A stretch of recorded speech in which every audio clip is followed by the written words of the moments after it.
Dear Amy, it is the 10th, and I got a bunch of stuff in my car.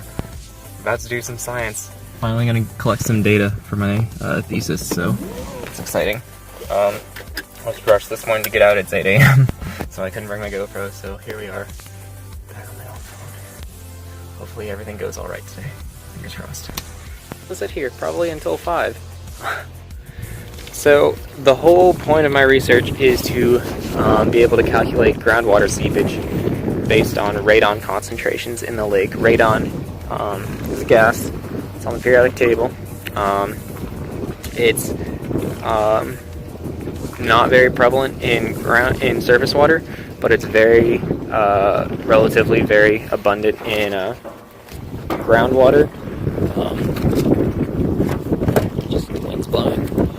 It's so if we detect radon in the surface water, then that either means that it was because of groundwater seepage or because of diffusion due to sediment, because it's in the uranium decay series, so there's a lot of it in rock and sediment. Yeah, so moral of the story is, if we find a lot of radon, we can backtrack from that and do some calculations and find out how much water is seeping in here. Kind of crazy. So, just real quick, in this white box there's just a car battery and a charger, and that is running the pump, because the pump doesn't like, it's a 10 volt, I don't know, I don't understand electronics, but it can't use just an outlet plug, so we needed a car battery, and it's just hooked up. Down there, attached to this white rope, is the pump. There's a weight at the bottom of the pump. It's just like a normal boat pump, bilge pump, and that I had tied with 2 clove hitches, and also the end of the rope is just tied with 2 half hitches right there, maybe just a half hitch, I don't know, just because I really didn't want to lose this guy's pump. So I made sure it was tied down nice and tight. That's about halfway into the water column. It just needed to be about a meter down. It's about 2 meters deep right there. Well, the pump goes up into here, into this. It's called the Rad7. It's called a Rad Aqua. The devices that we use are called Rad7s. It's by the same company. So water pumps in through this green one up here into the top, and then it's kind of a 2-chambered thing. It looks kind of weird on video, but it's pretty much just agitating the water as it like trickles down the sides, and that, because radon's a gas, it'll come out of solution, and where it can be picked up in the air in this little guy. So also there's a couple temperature probes right here and right here, just as a backup, because we need the temperature in order to get the diffusion constant. It's called the Oswald. Oh, is that fire? There's like smoke over there. Huh. Hope that's planned. That'd be a bummer. Regardless, we need to know this constant. So we need the temperature, because it's temperature dependent. So if you follow radon goes out, or air with radon in it from the water, because it came out of solution, follows this tube over here, goes under, and it goes into this box. In this box there's a Rad7, and those 2 Rad7s, but it goes into this left one, goes into the input. Well, actually, I lied. It comes through here, it goes through this tube. It had dryer right, it's called. It's just I think my camera flipped. It's just a way to get rid of all moisture in the air, because you don't want that. Then it comes out of the Dryerite tube into the Rad7, and then it does a bunch of analysis stuff in there. It like attracts the radon, and then it detects it detects the daughter of radon. I don't remember which one it is, but yeah, it detects the daughter. But then it just comes back out, and then the air goes back into the Rad7, or the Rad Aqua, and it's a closed loop of air. and then water. The water doesn't go into the machine at all. It's air that's going to the machine. And then water just kind of fills up at the bottom, fills up into this outer ring here, and then leaves throughout there. Right now the flow rate is about 10, or it's around 6 liters per minute, so that's pretty good. We also have a second Rad7 in there. It's on an open source. It's just feeding up here. Air is going in there, going into the Rad7, and it's coming out. It goes through another dry aerate tube so that there's no humidity, or a low humidity inside the machines. But yeah, that's just 2 Rad7s in there. We want to know how much radon is in the air, because just as it can come out of the air, out of the lake into the air, it can go from the air into the lake, so it's nice to know. There's not very much in the air, but, you know, I think it's around 0 counts in there. Yeah, I'll check in with some measurements around there eventually.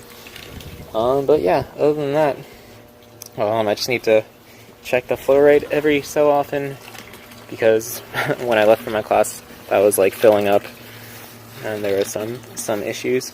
So I just need to make sure that doesn't fill up, make sure that these things are still going strong, and yeah, wait till my advisor comes back. Yeah, I took some water depths with that. It's about 2 meters all around. Obviously gets less than 2 meters over there, because that's how lakes work. But other than that, yeah, I brought some books with me. Gonna read them and enjoy the day. Enjoy the afternoon. Okay, the smoke's gone, so hopefully they took care of whatever it was. But it's really nice. It's not too chilly. It's a little windy, which is why I'm wearing my jacket. And this is a really nice dock. It's floating, because apparently the lake has a lot of shift in depth, which is kind of surprising, but still really cool. Still really nice. They got the rhino sailboats, lots of cypress trees. You can see how low the water is, I guess, in relation, because it's like a foot or two. No, that's more than a foot. It's like 2 feet of the water line on the trees, or the algae marks. But yeah, I'll let you know if anything cool happens. But right now, I'm just gonna sit back, relax, take some measurements, read. Yeah. So we're an hour in. This one is at 7% humidity. This is the air, and there's not much going on. As expected. Oh, there's something on channel G. 3.8% and 0.8 counts per minute on the H channel. These channels pick up different energy levels, so it's different decays, indicate different elements and isotopes. This picks up a couple different things, so I don't remember which we're focusing on. This one, humidity is a little bit high. Just kidding, no it's not. I was on the wrong page, I got a little scared for a little bit. But yeah, 3% humidity, that's good. That's good, below 10. I don't know what that is. A little bit on channel C. A lot of it on at H, 1.6 counts per minute. Yeah, mainly on H. And a little bit on G. Actually, not on G. Just a little bit on C. So yeah, it's kind of long. Relative humidity 3%, relative humidity 7%. We're doing good. As dry aerate gets used up, I don't know if this is flipping, I don't want it to flip. But as the dry aerate gets used up, it turns pink from a blue color. So we've got about an inch used from the top here. About an inch is pink right there. So I don't know if we have to change this out before tonight, but we might. I don't know. One of the things we had to change, or that he changed while I was gone rather, was the pump inside this Rad 7 was set to run 1 minute out of every 5, but that caused a pressure imbalance with that, and it made a lot of water collect in the middle tank, which is not good.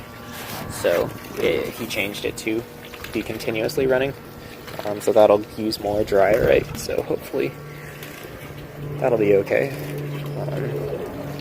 But nothing's breaking yet. So yeah, it's getting a little cloudy. Hopefully it doesn't start raining again. Hopefully. We'll see. It's almost 3 o'clock, and I checked the pump, and it's at a flow rate of 4.5 liters per minute now, down from what was 6. So I don't know if that's a problem. Doesn't seem good, but it doesn't seem crazy enough to call up my professor, so I'll talk to him once he comes back. Yeah, let him know that. Hope it's okay. Really hope it's okay, because it's gonna be here a whole nother, like, I don't know, 16 hours after we leave. 15 hours after we leave, so hopefully everything's okay. Fingers crossed.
Okay, I'm back. Turned out it was the battery charger. It was going a lot better once we replaced the charger. So we're gonna let that run overnight and go back tomorrow and hopefully have some good data. Fingers crossed.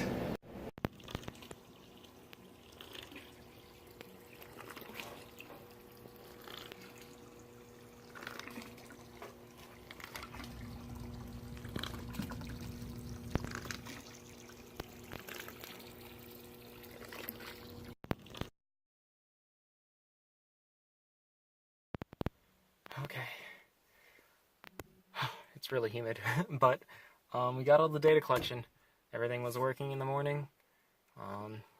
Everything's loaded back up, and I'm ready to head back to the oceanography building and drop everything off. And download the data, and hopefully everything is great. We'll see how that goes. Yeah, alright. Fingers crossed. Do you see this? This means I got data and can use it.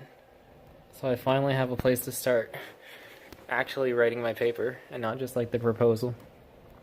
This line is the measured radon, and this line is the measured radon in water. This one takes the temperature probe and puts it in and like does some calculations for the solubility constant of radon in water depending on the temperature. So yes, I have something. And then like just spreadsheets and spreadsheets that I get to plug in. So hopefully everything turns out okay. This doesn't tell me, the ultimate goal of my thesis is that this will tell me how much, my thesis will show how much groundwater is seeping in to Lake Bradford. That's not what this is saying. This is just saying how much radon is in the water. So I need to get my hands on. So basically that is going to give me, it's going to give me,